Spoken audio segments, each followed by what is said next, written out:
No ano de 793, o céu foi subitamente engolido por um vendaval furioso.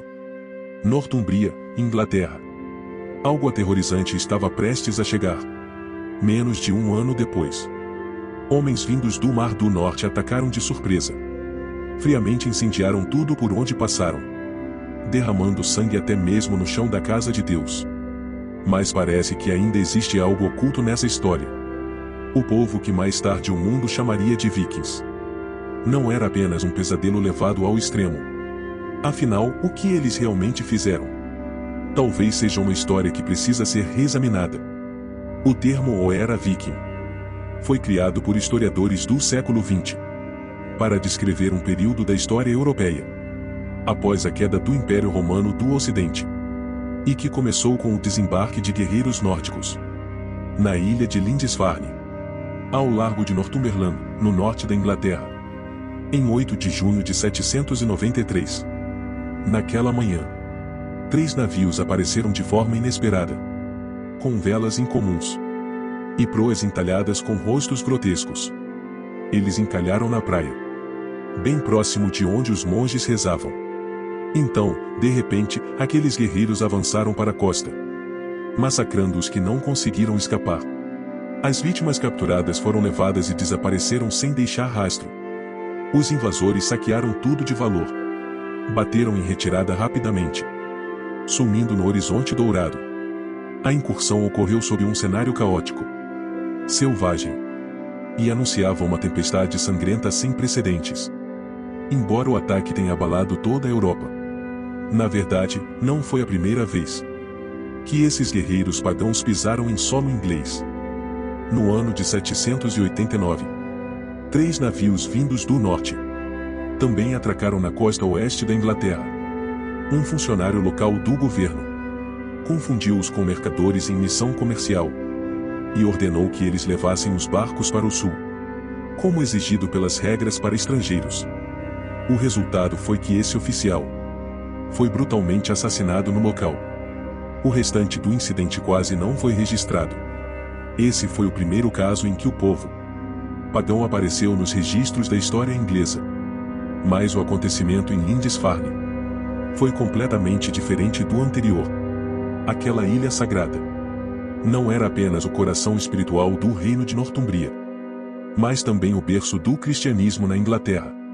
Ali também havia sido o território administrado por São Coterte, cujas relíquias ainda eram veneradas naquele mosteiro. Após os eventos chocantes, os homens que mais tarde seriam chamados de Vikings intensificaram o comércio, a colonização e as conquistas pela Europa. Eles estenderam sua influência em todas as direções. Para o oeste, até a Islândia, a Groenlândia e a América do Norte. Para o sul, chegando à Sicília e ao norte da África. Para o leste, avançando profundamente no território da atual Rússia. E talvez até a antiga Bagdá. O pesadelo que os vikings carregavam consigo não tinha precedente desde os tempos pré-romanos. Por isso deixaram pouquíssimas evidências materiais. A era viking durou menos de 3 séculos. E não terminou com nenhuma batalha decisiva. Em vez de serem expulsos de volta ao norte, eles foram se integrando às populações locais, tornando-se um dos grupos migratórios mais disseminados da Idade Média. O saque ao mosteiro de Lindisfarne em 793 foi apenas um presságio de um desastre que duraria séculos. Na Inglaterra e na Irlanda, em 794, quando guerreiros pagãos invadiram em massa o mosteiro de Jarrow, em Northumbria, encontraram forte resistência dos habitantes locais. Vários líderes vikings perderam a vida ali mesmo. Os restantes bateram em retirada desordenada e terminaram encalhados próximo à foz do rio Tyne, onde foram completamente derrotados. Esse fracasso humilhante forçou as expedições do norte a abandonarem temporariamente a ambição sobre a Inglaterra. Pelos 4 anos seguintes, eles desviaram os ataques em direção à Escócia e à Irlanda, à procura de botins em mosteiros isolados. Um ano depois, esses guerreiros audaciosos desembarcaram na ilha de Iona. Saquearam aquele local sagrado. A comunidade local tentou resistir, mas sofreu novas ofensivas violentas. e acabou fugindo definitivamente.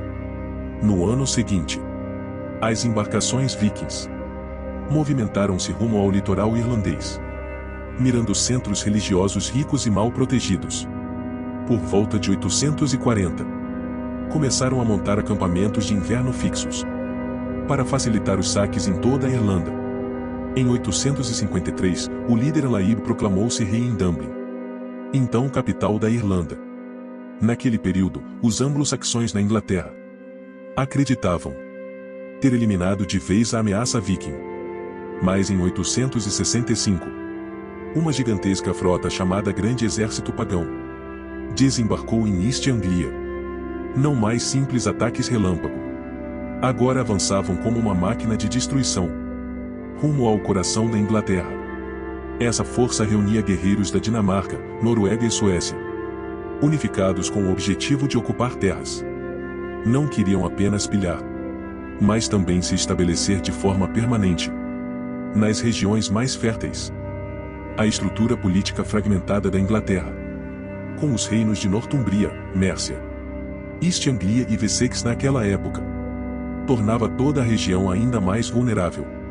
Líderes célebres desse exército como Ivar, os Sem-Ossos, Halfdan, Rognald e Jarsid organizaram habilmente a campanha, iniciando por East Anglia. Ao conquistar cavalos de guerra de grande valor, graças à sua mobilidade extrema, avançaram rapidamente para o interior, contando com apoio naval, através da rede de rios. Essa estratégia de ataque foi vista como um golpe relâmpago antigo. Em 867 os vikings tomaram a cidade de York, pondo fim à independência da Northumbria. Em 870 o rei Edmund de East Anglia morreu. O reino de Mércia também se rendeu. 4 anos depois, restava apenas Wessex e o rei Alfredo, o Grande, para resistir ao poder dos nórdicos. Todavia, mesmo os anglo-saxões, conseguindo repelir a invasão, as marcas sociais, políticas e culturais deixadas pelos vikings jamais puderam ser apagadas. Eles se estabeleceram em grande número, fazendo com que costumes, língua e leis locais sofressem grandes mudanças. Esse cenário também impulsionou o processo de unificação inglesa, sob uma única coroa. Mas a expansão desse povo não parou aí. Se a Inglaterra sempre foi um alvo cobiçado, os vikings logo perceberam que ao sul também havia oportunidades tentadoras. Os ataques contra o Império Franco, que começaram no século IX, produziram consequências devastadoras. A primeira investida foi na ilha de Noirmoutier, no rio Loire, em 799. O fato desencadeou uma série de incursões ousadas ao longo das décadas seguintes. Após a morte de Carlos Magno, em 814, o Império Franco mergulhou num caos sucessório. E naquele cenário conturbado, os vikings invadiram mosteiros, vilas e cidades para saquear. Assim como na Inglaterra, áreas sagradas ricas, mas mal protegidas, tornaram-se presas fáceis para os invasores. Os saques vikings aumentaram fortemente por volta do meio do século IX. Em 845 o líder Ragnar Lodbrok comandou 129 navios pelo rio Sena para cercar Paris. Diante da invasão, os francos reuniram tropas para se defender, mas eram poucos e inexperientes, sendo derrotados com facilidade. Em março de 845, justamente na Páscoa, os nórdicos entraram em Paris para pilhar e ocupar a cidade, forçando Carlos, o Calvo, a pagar um resgate de cerca de 5.670 libras de ouro e prata aos vikings. Mas essa solução não foi suficiente para deter novos avanços do norte. Em 851, em vez de partir após o saque, eles permaneceram no Baixo Sena, preparando a transição do ataque relâmpago para a colonização permanente. Esses acampamentos permitiram aos vikings seguir expandindo e controlar zonas estratégicas. A princípio, o reino franco não conseguiu reagir, devido a disputas internas e ao enfraquecimento do poder central. Mas à medida que a ameaça cresceu, começaram a se organizar de forma mais coordenada, construindo fortificações ao longo dos rios, montando frotas de perseguição e formando tropas terrestres mais efetivas.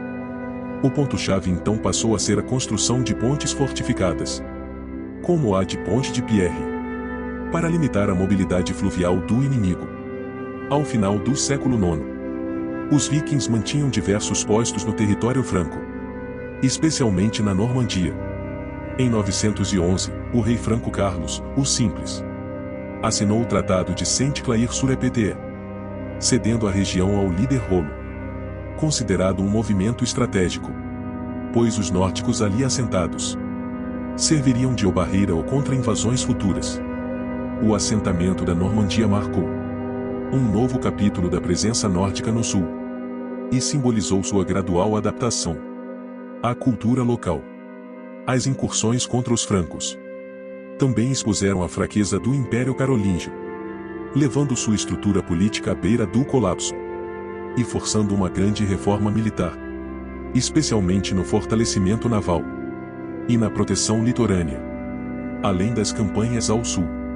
Entre os séculos IX e X, os vikings também expandiram suas rotas pelo Atlântico Norte. Com o aumento populacional, a falta de terras férteis e as turbulências sociais, eles foram empurrados a deixar sua terra natal, em busca de novos horizontes. Crônicas antigas mencionam que um chefe norueguês chamado Ingolfur Arnarsson teria chegado à região de Reykjavik por volta de 874, após fugir do controle do rei Harald Fairair. No entanto, a descoberta dessa ilha não foi ao acaso. Viagens anteriores já comentavam sobre uma terra misteriosa a oeste, e quando os nórdicos aportaram em Islândia, não havia qualquer população residente, o que facilitou o processo de colonização. Ali fundaram uma sociedade própria, e em 930 o Alþingi, instituição civil, considerada uma das assembleias mais antigas do mundo, foi criada. Essa fase ficou conhecida como a República da Islândia, ou Era das Sagas, época em que a literatura e as narrativas floresceram intensamente. Nesse mesmo período, um expulso da Islândia chamado Erik Thorvaldsson decidiu ir mais longe pelo mar, em busca de novas terras a oeste. Em 982, ele encontrou uma região desabitada, mais tarde chamada de Groenlândia, Skrínland, nome escolhido para atrair colonos. Apenas 4 anos depois, Erik organizou uma expedição transoceânica, fundando 2 assentamentos, divididos entre o leste e o oeste da ilha. Contudo, a Groenlândia é um território gelado e hostil, com recursos extremamente escassos, fazendo a vida depender de agricultura, caça e comércio de peles. Mesmo com condições adversas, a comunidade nórdica sobreviveu ali por várias gerações. Os últimos registros sobre eles aparecem no século XV. Depois disso desapareceram misteriosamente. Até hoje, a razão do desaparecimento dos vikings ainda é um enigma. As hipóteses variam bastante, desde mudanças climáticas súbitas, epidemias prolongadas, até conflitos com os inuites locais. Mas nenhuma teoria foi comprovada. Quanto mais se avança para o oeste, mais raros e difíceis se tornam os vestígios vikings na América. Porém, em 1960, arqueólogos descobriram um sítio antigo em Alliance aos Meadows, em Newfoundland, no Canadá, datado do século XI, muito antes de outras explorações europeias no continente. Ainda assim, ninguém sabe ao certo se os vikings alcançaram outras partes dessa vasta terra. As jornadas rumo ao oeste são citadas com frequência nas sagas nórdicas, enquanto as viagens ao sul e leste são menos relatadas. Por volta de 859, um grupo de guerreiros vikings vindos do norte iniciou ataques à Península Ibérica, chegando até o norte da África via Mediterrâneo. O estudioso muçulmano Abu Abdullah al-Bakri chamou-os de Omajus, referindo-se a antigos pagãos. Alguns registros africanos e pesquisas recentes no Marrocos encontraram sinais de ratos exóticos, vindos do norte da Europa, que possivelmente viajaram com os navios. Essas expedições também levaram os vikings a penetrar no interior da Europa e Ásia, promovendo intensa troca cultural, destacando-se a formação do Estado Rus no leste, fundado pelos varangianos. Esses marinheiros se interessavam de forma especial pelas rotas comerciais lucrativas até Constantinopla, capital do Império Bizantino, e centros islâmicos. Costumavam navegar pelos rios Volga e Dníper, estendendo influência por toda a Eurásia. Ao contrário dos saques no oeste. No leste, os vikings atuavam principalmente como mercadores e mercenários. Segundo crônicas antigas, tribos eslavas e povos da Finlândia chamaram os varangianos para manter a ordem, resultando na ascensão de Rurik ao poder em Novgorod. Por volta de 862, foi lançada a base de um reino nascente. Os seus sucessores, mais tarde, expandiram-se para o sul, controlando Kiev e criando a Aliança Rus, reunindo tribos sob o comando da nobreza do norte. Essa entidade política perdurou até o século XIII e desempenhou o papel de ponte comercial entre o norte gélido e o distante Mediterrâneo. Das planícies frias, os varangianos levavam mel, cera e escravos para portos prósperos, trocando por produtos de luxo como seda, destilados e especiarias do sul. A presença prolongada desses povos transformou o quadro social e gerou vínculos culturais profundos entre diferentes grupos étnicos. Os nórdicos também aprenderam muitos costumes dos eslavos e difundiram seus próprios valores por meio do contato direto. Uma influência marcante foi a questão religiosa, especialmente após o grão-príncipe Vladimir Sviatoslavich converter-se ao cristianismo ortodoxo em 988. A partir de então, a Aliança Rus entrou na órbita da civilização bizantina. Integrou-se mais profundamente à Europa continental, não apenas como comerciantes ou chefes. Alguns vikings também serviram nas forças armadas de grandes impérios meridionais. A unidade mais famosa foi a Guarda Varangiana, tropa de elite que protegia o palácio bizantino, composta principalmente por guerreiros do norte da Europa, renomados por sua lealdade absoluta e coragem no campo de batalha. Eles atuaram como escudo firme, garantindo a segurança interna de Constantinopla por anos. Além disso, mercadores vikings abriram rotas pelo rio Volga, passando pelo mar Cáspio até terras distantes. Alguns chegaram inclusive ao Golfo Pérsico, alcançando Bagdá, centro do Califado Abássida. A partir daí a sua presença foi se apagando, deixando muitas questões sem resposta. Mais uma descoberta inesperada feita em 1982 em Daras, antigo cemitério, revelou novos detalhes. Tratava-se de uma conta de colar vermelho alaranjada, identificada como originária de Gujara, na Índia. Se tal conexão for real, os vikings talvez tenham estabelecido redes comerciais bem antes do que se pensava.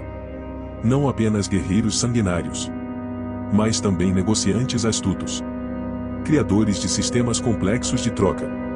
Apesar disso, as evidências arqueológicas continuam escassas, e a jornada desse povo é difícil de reconstruir exatamente.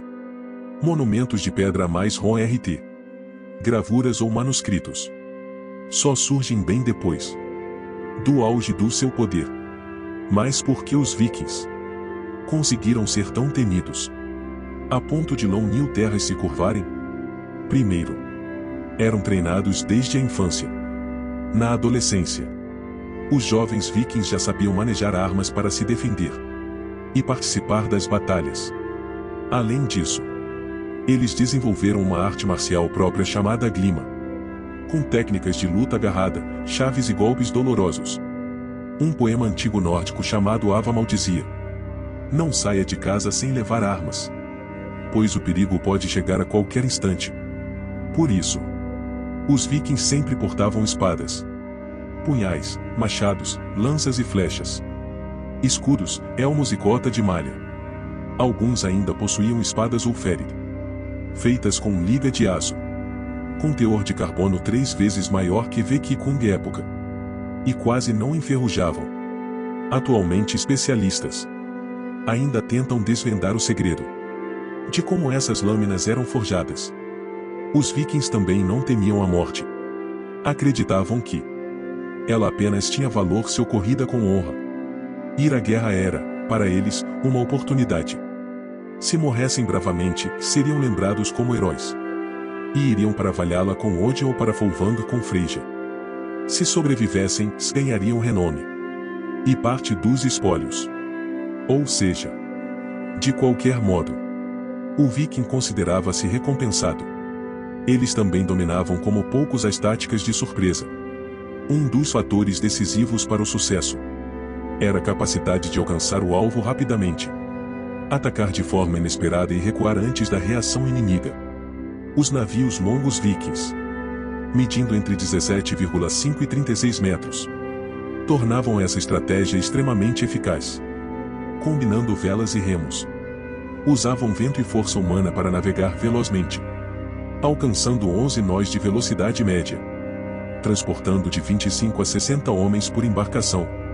Alguns relatos exaltam a leveza e mobilidade desses barcos, que não só cruzavam o mar, como subiam rios graças ao fundo raso, permitindo entrar fundo no interior, atacar e recuar antes da chegada das tropas inimigas. Além disso, usavam o terror psicológico, entalhando figuras assustadoras na proa dos navios como ameaça visual.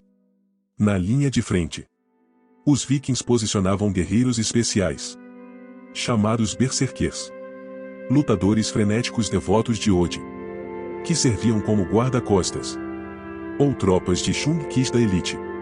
Há documentos afirmando que vestiam peles de urso ou lobo, ou mesmo lutavam sem armadura. O Museu Nacional da Dinamarca chegou a afirmar que alguns vikings combatiam nus. O comportamento deles chocava tanto quanto a aparência, pois em transe, rugiam como bestas, mordiam escudos e atacavam qualquer um, amigo ou inimigo. Os vikings sempre calculavam bem antes de agir. Embora não hesitassem em usar violência, privilegiavam o êxito, escolhendo alvos fáceis, como mosteiros, ricos em tesouros mas mal defendidos. Também visavam zonas costeiras, ou próximas a grandes rios, para aproveitar a mobilidade, chegar e retirar-se rapidamente por barco. Apesar de tudo, o que sabemos sobre os vikings ainda está envolto em mistério, encoberto por estereótipos e histórias lendárias.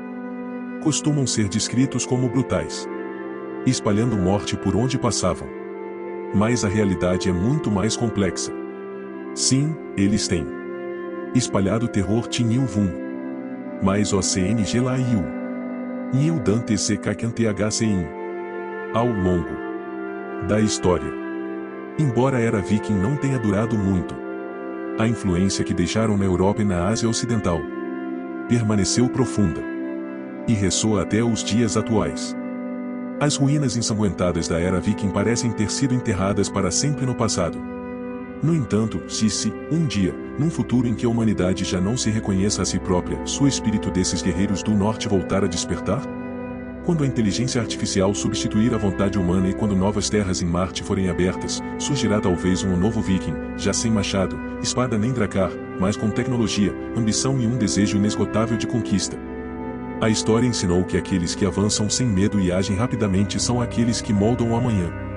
A pergunta mais inquietante, por isso, não é o que os vikings fizeram no passado, mas sim, se regressarem, com uma nova forma, num mundo do futuro, será que não nos tornaremos o próximo Lindisfarne? O futuro está à nossa frente, entrelaçado via NHNGIU com a LNGTRC. Talvez, justamente você, será NGIMT UTM VTHH Vikings KTINI. Você está a ouvir Vozes do Futuro, onde o amanhã ganha voz. Inscreva-se agora no canal Vozes do Futuro e junte-se a nós numa viagem rumo a um cenário que a humanidade jamais ousou imaginar.